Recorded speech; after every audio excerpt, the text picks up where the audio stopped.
What's up, basketball fans? Welcome to the Vrach Report. It's time to talk about the Toronto Raptors because we got an abundance of news via Shams Charania. There was news about what the Atlanta Hawks potentially offered the Toronto Raptors for Pascal Siakam. We also got news about OG Anunoby and what his new contract could look like as well. So for today's video, I'm going to be discussing all of that as well. So if you're ready to watch, make sure to hit the subscribe button, guys. That would be very, very much appreciated. And with that being said, let's get into today's video. Now, as you guys know, I do like to give out shout outs on my channel, and the shout out for today's video goes out to Sherkan. So Sherkan, thank you so much for supporting this channel through your likes and comments. It is very much appreciated. Now, all right, it was being reported by NBA Central that Atlanta has offered a package centered around DeAndre Hunter, AJ Griffin, and draft compensation to Toronto for Pascal Siakam via Shams Charania. Now, my initial reaction as a fan was, wow, the Atlanta Hawks are actually willing to throw an AJ Griffin in there, and you get draft picks as well. This is a pretty intriguing offer. Let's not kid ourselves, right? AJ Griffin is a very,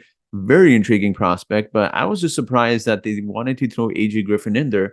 But then I shifted my mindset to the mindset of maybe an NBA general manager. And that is when you've got to be a little bit curious, but also questioning why a team like the Atlanta Hawks, he had a really good rookie season, would be wanting to throw in AJ Griffin, yet not guys like Onyeka Okongwu or Kobe Buffkin. Is there something to AJ Griffin that perhaps we don't know, right? Like, he was projected to go top 6, ended up falling 16th to the Atlanta Hawks in last year's draft. So, I mean, is there something that maybe we don't know about AJ Griffin? That's when your mindset's going, okay, what's going on with him? Is it attitude? Is it work ethic? It doesn't seem like it. He had a pretty impressive rookie season, but then you also got to think, like, it was draft compensation, but it was in other reports you're saying, future draft picks. So I'm assuming that's at least 2 draft picks, but then you've got to question, what were those draft picks? Were they top 10 protected, lottery protected? Were they 2028?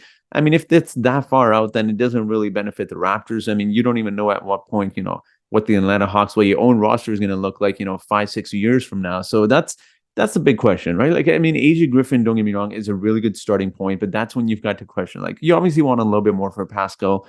And I hate going back on this because I know this was one of the worst offers in NBA history, but then you always want to compare, if Rudy Gobert got you, 5 picks, and you got, different prospects in there as well. I mean, Pascal Siakam's an all-NBA talent. You should be able to get a little bit more, right? You should be able to squeeze a little bit more, even though Pascal does have an expiring contract. But in terms of AJ Griffin, I want to quickly touch upon him because he's one of my favorite prospects on the Atlanta Hawks, and I'm actually surprised they threw him in a package for Pascal Siakam. Now, taking a look at AJ Griffin's stats here, you'll notice, again, small forward, 6'6". I mean, he's only 19 years old. He's going to be 20 by the time August 25 rolls around.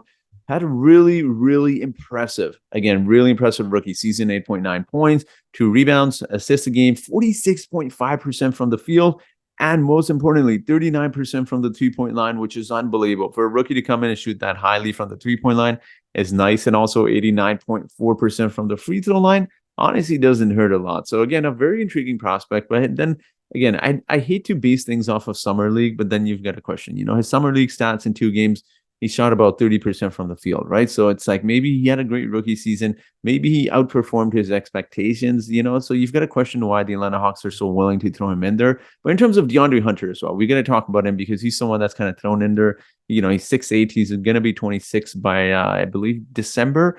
But, I mean, taking a look at his stats here, fairly great role player. I mean, 15.4 points per game, 4.2 rebounds. Didn't shoot the 3-point ball exceptionally well, only at 35% on 4.3 attempts per game.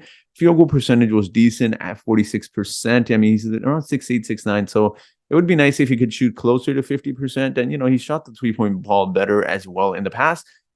But if the Raptors were to do this trade, I think the big question here you have to ask yourself is, if you were to flip DeAndre Hunter, like, what could you get for him? Could you squeeze a first-round pick out of him if you were to trade him, at the trade deadline, whatever the case is? I feel like the Raptors could. So essentially at that point, you're getting 3 first-round picks. And again, it all depends on the protection on those picks as well, right? So again, it's an intriguing package. Don't get me wrong. I'd be lying if I said, it's definitely not a bad package at all for Pascal Siakam. AJ Griffin's a great start, but, I'd maybe want at least one more prospect in there just in case if AJ doesn't pan out, because then you've traded an all-star in Pascal Siakam, a legit number 2 option. for AJ Griffin, who ends up being a bust. And again, we don't know about the picks as well, right? So that's my thoughts on that. But we got to get to another Pascal Siakam report as well, because he was being reported by Mark G. Medina. A Pascal Siakam trade is viewed as inevitable. It seems inevitable the Toronto Raptors will deal Siakam.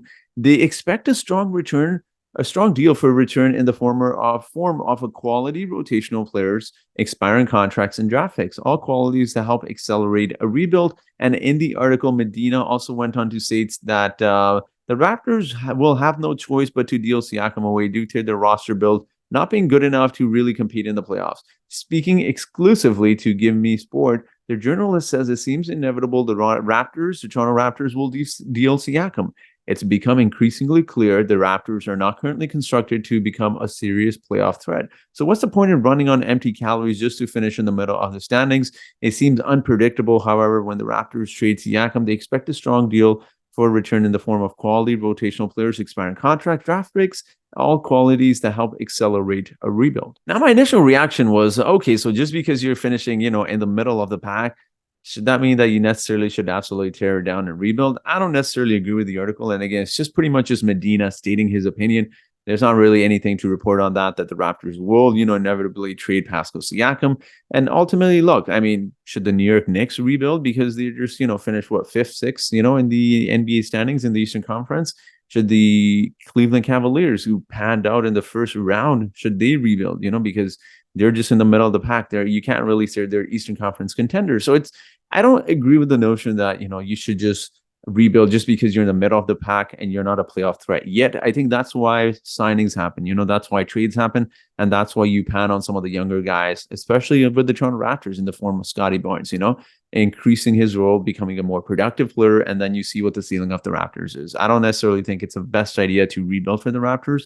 I obviously feel like they should do a soft retool, but we'll see what happens, with Pascal Siakam. And although it's, I'm not posting a clip here or, of image here, it was also being reported apparently the Raptors and Pascal Siakam have not discussed a trade extension. But let's talk about OG Anunoby, because there's some news to discuss regarding OG Anunoby and his contract as well. Now, it's being reported. Shout out to Raptors Update on Instagram for always providing us such quality and up-to-date updates. They were reporting OG Anunoby is expected to receive well over $30 million per year on his next contract, reported by Shams Charania. The Raptors could offer Anunoby an extension in October, but it is capped at around $117 million over 4 years, a number that will likely be surpassed in free agency. And if my math is correct, I believe that is close to, again, if, depending on how many years they offer him, that is close to $30 million. But again, if OG is going to make more than $30 million, it doesn't make sense for him to accept an offer in October. And I mean, given the contracts that are already being handed out, like you look at Desmond Bane got $42 million. OG Anunoby is easily going to receive a contract around, at the very least, around $35 million if as a starting point. So it's crazy with the way the NBA contract is going, but also with the TV deals kicking in as well. So again, we'll see what happens. Very interesting that, this news comes out.